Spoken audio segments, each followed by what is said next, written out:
The little girl told me her friend didn't like me, and an hour later I found out her friend was real. Okay. Let me back up, because if I just tell you the end you'll think I'm making it up. And I need you to understand that I am the least dramatic person alive. I babysat all through high school and college, hundreds of nights. Nothing ever happened, because nothing ever happens. That's the whole deal with babysitting. You watch TV in someone else's nicer living room and you get paid for it. This was a Tuesday in the spring of my sophomore year. A family I'd sat for maybe 4 times.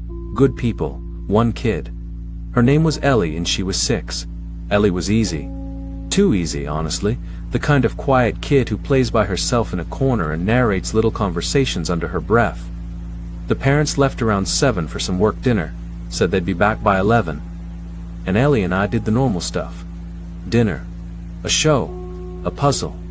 And the whole time she kept doing this thing where she'd stop and tilt her head and look at the hallway that led back to the bedrooms. Just look at it. Then go back to her puzzle. Around the 4th time, I asked her what she kept looking at. And she said, without any drama at all, the way a kid tells you their favorite color. That's where my friend stays. He's not supposed to come out when grown-ups are here.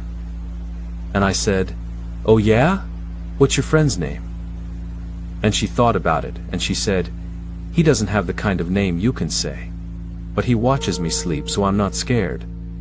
And then she smiled at me and said, "He doesn't like you though. He said you have a loud face." Now, kids say unhinged stuff constantly. Imaginary friends are normal, developmental, healthy, all of that. I know this. I have a little brother. So I did the right adult thing and I laughed it off and I said, "Well, tell him I say hi." And Ellie looked at the hallway again and was quiet for a second and then said, "He already knows you. He's seen you the other times." And something about that "the other times" put a little cold thread down my back, because I had been there before, at night, and I did not love the idea that some part of this had been going on the other times. We did bath and bed at 8:30. She has one of those butterfly night lights and a sound machine playing Rain, and she made me check the closet, which, fine, every kid does that. I checked the closet. Empty. Clothes, a hamper, a stuffed bin of toys. I did not check under the bed, and I want that on the record, because later I thought about that a lot. She asked me to leave the door open so he can come in, and I said, "Sure, sweetie," and I left it open a crack the way you do. And I went back to the living room, and I put on a show, and I texted my roommate that this kid was cute, but a little creepy. And my roommate sent back a skull emoji. And that was the last normal moment of the night. Here's where I need you to just trust the sequence, because I've gone over it 100 times. At 9, the sound machine in Ellie's room turned off. I heard it, because the house got that half a shade quieter, the way it does when a fan stops. I figured she'd rolled onto the button. I did not get up. At 9:05, the baby monitor on the kitchen counter, one of the old audio-only ones, just a speaker, picked up Ellie's voice. Talking. Not scared, not crying. Conversation. The up and down of a kid taking turns in a chat. And I stood there in the kitchen with a bowl of their cereal in my hand, and I listened, and I told myself she was sleep-talking, she was tired, and then, under her voice, quiet. In the gaps where she paused, there was another one, lower. Not a grown man's exactly, just lower than a 6-year-old's, and slower, and it answered her. I couldn't hear words. I could hear the shape of a reply. Back and forth. Her, then it. Her, then it. I put the bowl down so hard I chipped it. I want to tell you, I ran down the hall like a hero. I walked, on legs that did not feel like mine, down that dark hallway she'd kept looking at. And the closer I got, the more I could hear that the second voice wasn't coming through the monitor anymore. It was coming through the air, from inside her room. And it stopped the second my hand touched her door. I pushed it open. The butterfly light was turning slow circles on the ceiling. Ellie was in bed, on her back, eyes open, looking at the ceiling with this calm little smile, and she was completely alone. Window shut and locked. I checked. Closet the way I'd left it. And Ellie, not moving, still smiling up at nothing, said, "You weren't supposed to come."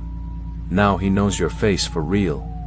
And the closet door, the one I had checked, the one that was latched, swung open, slow, all the way to the wall.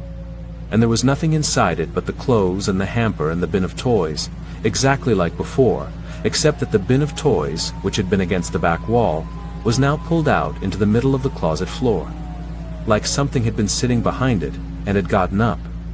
I got Ellie out of that bed and I carried her to the living room and I put every light in that house on and I called the mom and I said, "Something is wrong, you need to come home now."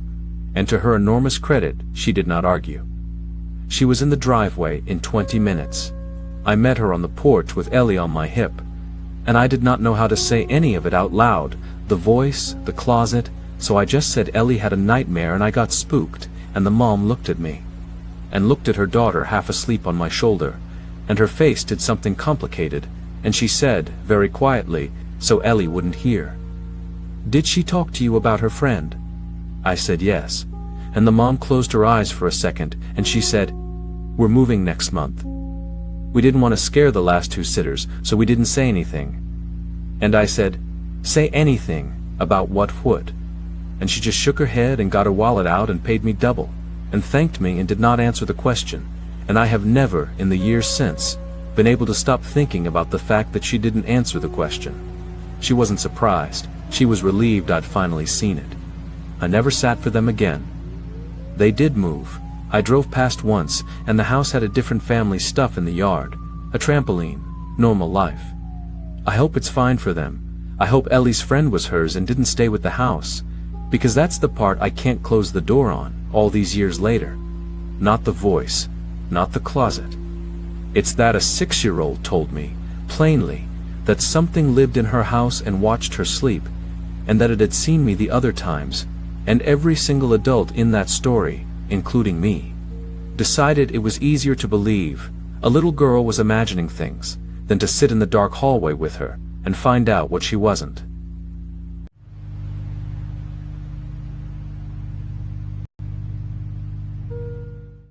There is 9 seconds of footage on my old phone that I have never been able to delete and never been able to watch more than once. And it is the reason I stopped taking overnight jobs. Let me tell you what's on it, and how it got there, and then you can decide for yourself what I actually saw leaning over that crib. I should explain what I did, because it's not common. For about 8 years I worked as a night nanny. Not a babysitter. A night nanny is who exhausted parents of a newborn hire so that one adult in the house can sleep through the feeds.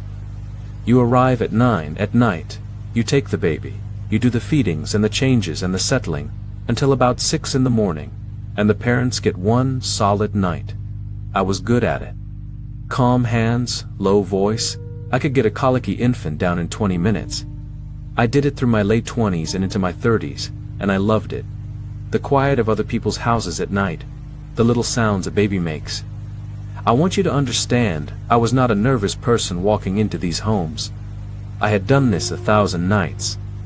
This family lived in an older house, nicely redone, out at the end of a long street. First baby, a boy, 7 weeks old. Lovely parents, wrecked with tiredness the way all new parents are. They showed me the nursery. Soft gray walls, a good crib, one of those video baby monitors clipped to the rail so you can watch the baby from another room. The mother walked me through his schedule twice, apologized for walking me through it twice, and I told her what I tell all of them, go to sleep. That's what I'm here for. They went upstairs. I settled into the little armchair in the nursery with the baby, and the house went quiet. The first few hours were ordinary. He fed at 10, went down easy. I sat in the armchair in the dark with the video monitor's little screen glowing in my hand out of habit. You watch the screen even when you're in the room. It's a reflex. Around midnight, I stepped out to warm a bottle in the kitchen, maybe 40 feet away, and I kept the monitor with me, the way you do, watching the little gray screen while the bottle warmed. And on the screen, someone was leaning over the crib. I want to be precise, because precision is all I have. The monitor shows the crib from above and to the side, a high, wide angle. The baby was in it, a small, pale shape, and bent over the rail, from the far side, was a person. Head lowered toward him. The shoulders and the back of a head, dark, filling the top of the frame. Close to him. The posture of someone about to pick a baby up, or listen to him breathe. My first thought wasn't fear. It was confusion. Then, a flash of something protective and hot. The parents were asleep upstairs. I was the only one who was supposed to touch him. I actually said, out loud, in the kitchen, "Hello?" And then I ran. 40 feet. I've timed the walk since, on later reflection, in the cold way you do when you're trying to make something make sense. 4 seconds, maybe 5, at a dead run down a short hall. And when I came through the nursery door, the room was empty. The baby was alone in the crib, on his back, awake, calm, looking up at the space above him where the head had been. Doing that unfocused newborn stare. No one by the crib. No one in the room. Closet empty, window locked from the inside and painted shut besides. The armchair I'd been sitting in, empty. Just me, breathing hard, and a 7-week-old looking peacefully up at nothing. Here is the part that I cannot explain and have stopped trying to. The video monitor records short clips to the app when it detects motion. It's a feature. And there is a clip, time-stamped 12,004 AM, 9 seconds long. It shows the empty crib, the baby. It shows the figure bend into frame from the far side, lower its head to the child. It shows the figure there for 6 seconds. And then it does not show it leave. It does not stand up, or step back, or walk out. Between one frame and the next. I have gone through it single frame at a time. It is simply there, and then it is simply not. And the timestamp on the frame where it vanishes is 12,004 and 51 seconds, which is roughly the moment I came through the door. I did not tell the parents that night. What would I have said? I sat in that armchair with every light on and the baby in my arms until the sun came up, and I told them he'd had a restless night, and I went home. But I didn't sleep, and I didn't stop working the problem, because that's what you do with a thing your mind won't accept. You attack it with reasons. I told myself it was a reflection, the monitor screen is glossy, and a kitchen light behind me could throw a shape onto it. So the next night, I tested it, standing in the exact spot, moving my own head into the light. And the screen showed my reflection faint and doubled and wrong, nothing like the solid dark head bent over that rail. I told myself it was another person in the house. But the doors were alarmed, the parents were upstairs and stayed upstairs. I could hear the old floorboards announce every step anyone took in that house, and no board had made a sound. I told myself the clip was a glitch, corrupted frames, a camera stutter. But a stutter drops frames. It doesn't render a figure in clean focus for 6 seconds and then erase it cleanly in 1. I am not a superstitious man. I went looking for the ordinary answer. The way you'd search a dark room for a light switch you know is there, running my hand along the whole wall. There was no switch. The wall was just wall. And under all of it, keeping me awake, was the thing I hadn't let myself look at directly yet. The baby had been calm. Not crying, not startled, content.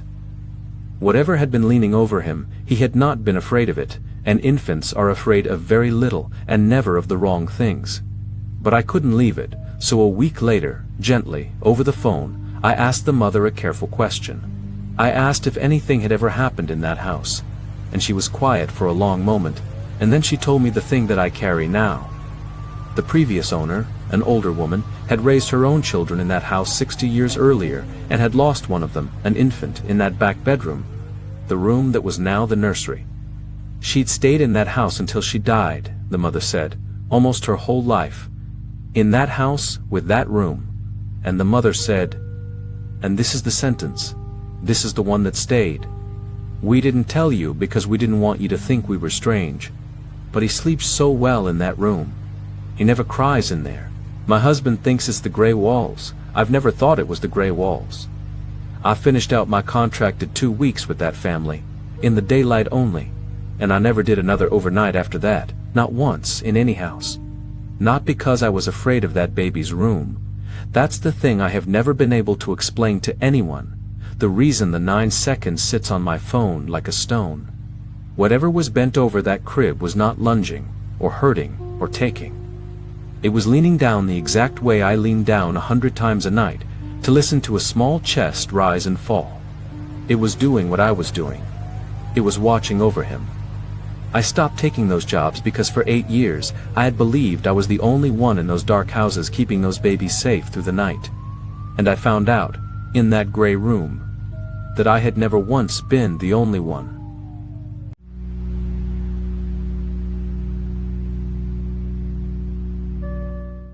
If you babysit, learn the one rule that saved my life before it has to save yours.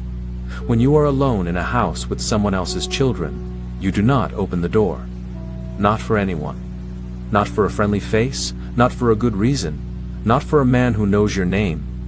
I learned that rule at 15, in one night, and I have never in my life had to learn it twice. I grew up in a small town where everybody sat for everybody. That fall I'd started sitting for a family out past the edge of things. The Harmons, a newer house on a road with maybe 3 houses on it, and then nothing but fields and dark. 2 kids, a boy of 7 and a girl of 4. The dad traveled. The mom, Diane, worked evenings that season, so I'd come at 6 and stay till she got home around midnight. I'd done it a dozen times by October. Easy money, sweet kids, a little lonely out there but fine. Diane had exactly one rule, and she gave it to me the very first night, standing in the doorway with her coat on, very calm. Very serious in a way that didn't match how nice she was. She said, "No matter who comes to that door, you do not open it. If it's important, they can call my phone. If it's an emergency, you call the police first and open the door for them and no one else." She said it like it was normal, and I was 15 and wanted to seem capable, so I said sure, of course, and I didn't ask why, and she didn't say. I figured it was just a nervous mom thing. A house that far out, you lock up, you don't answer for strangers. Sensible. It was a Thursday in late October, cold, the fields black by 6. The kids and I had pizza and watched a movie, and I put them down around 9. The boy in his room, the little girl in hers with the door open and the hall light on because she didn't like the dark. By 9:30 the house was quiet, and I was on the couch with my homework and the TV low, and it was the most ordinary night in the world. At 10, someone knocked on the front door. 3 knocks, friendly, normal. Out there, 10 at night, no headlights in the window, no car in the drive that I'd heard. I went to the door, but I didn't open it. There was a little window beside it, and I moved the curtain, and there was a man on the porch. 40s maybe. Nice jacket. Smiling, a little apologetic, holding his hands where I could see them, like he knew he was a strange man at a door at night and wanted to seem harmless. And when he saw the curtain move, he leaned in and said, warmly, "Hi, you must be the sitter. I'm Diane's brother, Rick." She asked me to swing by and grab some paperwork. Sorry it's so late. And here is the thing I still think about. He was good. He was so good. He was relaxed. He knew Diane's name. He knew there was a sitter. He gestured at the house like he'd been in it 100 times. Every single thing about him said, "This is fine. Open the door. It would be rude not to." And I had my hand on the deadbolt. I want you to understand that I had actually put my hand on it, because everything in me at 15 was built to be polite, to not make a nice adult stand out in the cold, to not be a problem. And I remembered the rule. No matter who.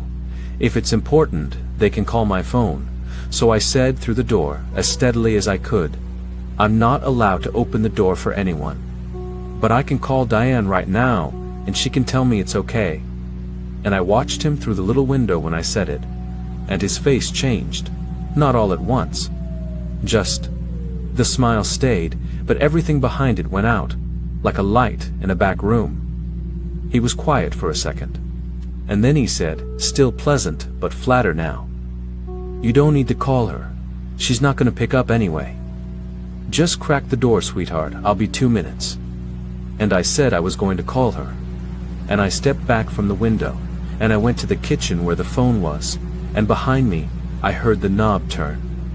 The full turn, all the way, and the little rattle of the deadbolt catching. He was trying it. The friendly man was trying the door. I called Diane and she picked up on the second ring, and I will never forget that I could barely get it out, and she said, "What's wrong?" And I said, "There's a man here. He says he's your brother Rick. He wants me to open the door," and the line went so silent, I thought it dropped. And then Diane said, in a voice I had never heard from her, low and flat and fast, "I don't have a brother. Hang up and call 911. Get the kids into the boys' room and lock it. Do not open that door. I'm calling too, I'm coming, do it now." I have never moved like I moved in that house. I got the little girl out of her bed, and the boy off his mattress, and the three of us into the boys' room, which had the only door upstairs with a real lock. And I called 911, and I sat on the floor with my back against the door, and both kids in my lap, and I listened to that man walk around the outside of the house. Unhurried. I heard him try the backslider. I heard him at the kitchen window. He wasn't rushing, because he didn't think anyone was coming, because a house that far out with one nervous teenager in it was supposed to be an easy night for him too. The deputies got there in about 9 minutes. He was gone before their headlights hit the drive, into the fields, into all that dark, and they didn't find him that night. Diane got there right behind them, still in her work clothes. And she came up those stairs and got those kids out of my arms. And then she pulled me into a hug so hard it hurt, and she said, "Thank you, thank you, thank you," into my hair, over and over. Here's what I found out, sitting in that kitchen with a deputy and a cup of tea. I couldn't hold steady. It wasn't the first time. A sitter, 2 towns over, had opened the door for a friendly man a few months earlier. A man who knew the mom's name, who had a reason, who smiled with his hands where you could see them. That house had not had a good night. The police had been trying to warn every family with a sitter along those back roads, quietly, without starting a panic. That was Diane's rule.